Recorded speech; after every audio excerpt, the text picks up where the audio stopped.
అవయవాలన్నీ నిర్మించి ఈ అవయవాలు అన్నిటికీ ఒక ఆత్మగా నిన్ను అధికారిగా నిర్మించాడు. ఈ కంటి మీద అధికారి ఉన్నాడు.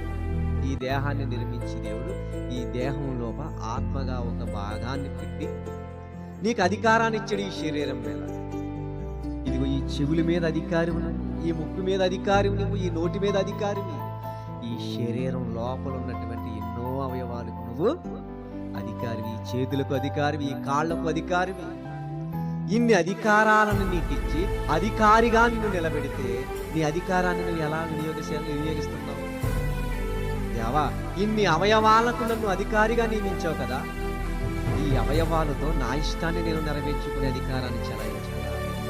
ఇదిగో ఈ శరీరానికి అధికారిగా నన్ను నిలబెట్టావు గనక ఈ అధికారాన్ని నీ కార్యకలాపాలకు నేను వినియోగించాలా అని అడిగే మనిషి లేడు. గాని ప్రతి మనిషి తన స్వకీయ నాశనానికి కొనుపోబడుతూ ఈ శరీరాన్ని ఆధిపత్యాన్ని చేసి అధికారిగా నిలవబడి ఈ కంటికి కనిపించకూడనివి చూపించకూడనివి చూపించి నా ఇష్టం ఏంటట, ఈ కళ్ళు నావి, నా కంటికి ఏది నచ్చితే అది చూస్తాను. ఆ కంటి మీద అధికారిగా నిన్ను నియమించిన దేవుడికి మాట చెప్పగలవను, నా ఇష్టం అని. వెంటనే నీ కంటి చూపుపోదు. ఎందుకంటే ఆ కంటికి చూపించిన వాడాయన. ఆయన నీకు కంటి మీద అధికారాన్ని నీకు ఇస్తే ఏం చేసావు? నీ అధికారం పక్కన పెట్టుగా చెప్పు, ఈ 67 అధికారాన్ని నేను చెలాయిస్తానని నీ చేతులు తీసు. ఆయన ఏమని గోజాడుతున్నాడు తెలుసా? సత్క్రియలు. ఏమని ఇచ్చాడు అధికారం? ఈ కంటికి సత్యమైన క్రియలు జరిగించే విధంగా నువ్వు ఉపయోగించాలి.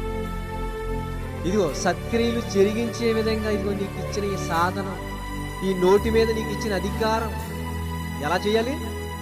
సత్యమైన మాటలు, ఎదుటివానికి మేలు కలుగు మాటలు, ఎదుటివానిని బాధించేవి కాదు, బాధలలో నుంచి బయటికి నెమ్మదినిచ్చే మాటలు నీ నోటి నుంచి మాట్లాడాలి. ఇది నీకు ఇచ్చిన అధికారం.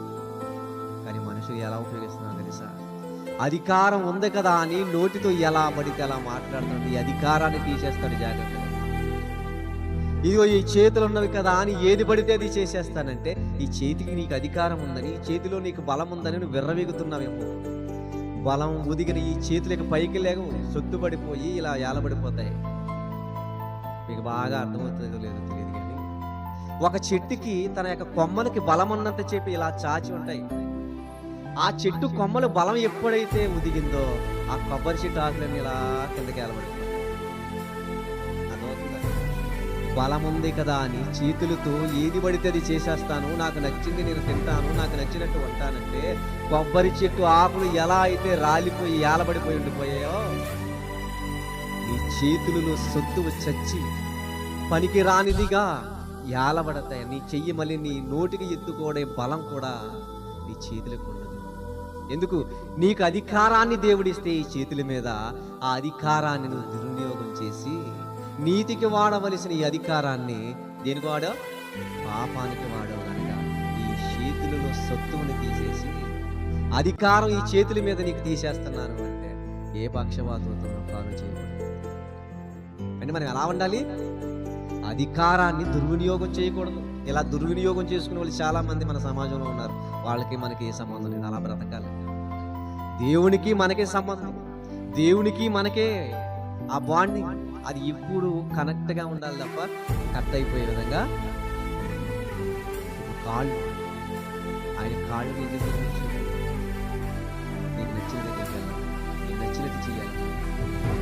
ఆయన నేను మార్గము అన్నాడు. ఎందుకు మార్గం అయ్యాడు ఆయన? ఆ మార్గం నడవాలి. మరి మీకు లేవా మార్గాలు? మీరు స్థిరపరచుకోలేరంటే మీకు ఉన్న మార్గాలు మీరు స్థిరపరచుకోగలరు.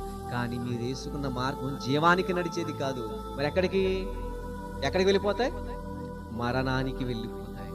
కాబట్టి నేను వేసిన మార్గం మీకు జీవానికి వెళుతుంది కాబట్టి, వస్తుంది కాబట్టి జీవం వైపు మీ అడుగులు రావాలి అని ఆయన. లేదండి కాళ్ళలో సొత్తు ఉంది, ఎంత దూరమైన నడవగలనండి, పరిగెట్టగలనండి, ఎగరగలనండి అంటే దేవుడు నీ కాళ్ళ మీద నీకు అధికారాన్ని ఇచ్చాడు కదా. ఇప్పుడు అధికారాన్ని నువ్వు నీకు తీసేసాడు అనుకో, ఏమైపోతాయి కాళ్ళు? మీ శరీరాన్ని మీరు మోసుకోలేరు కదా, మిమ్మల్ని మళ్ళీ ఒక ఇద్దరు నడిపించాలి. ఎక్కడికైనా అధికారాన్ని కోల్పోయిన వాళ్ళందరూ చైర్స్ పరిమితం అయిపోయారు ఈ రోజు. ఎందుకు ఇప్పటి వరకు నడవగలిగారు, ఇప్పుడు ఎందుకు నడవలేకపోతున్నారు? అప్పటి వరకు ఆహారాన్ని నోటి దగ్గర తీసుకుని తినగలిగారు, ఇప్పుడు ఎందుకు వేరే వాళ్ళు తినిపిస్తున్నారంటే అధికారం ఉంది కదా అని అధికారాన్ని దుర్వినియోగం చేశారు. అందుకే దేవుడు వారి అధికారాన్ని తొలగిస్తున్నాడు. ఇదిగో అధికారాలను ఉన్న మీరు సద్వినియోగం చేసుకోకపోతే, సత్య విషయాల పట్ల మీరు యొక్క సన్మార్గాల పట్ల మీరు నడవకపోతే మీ అధికారాన్ని కూడా తీసివేసుకోగలిగే స్థితిలోనికి వెళ్ళిపోతారు.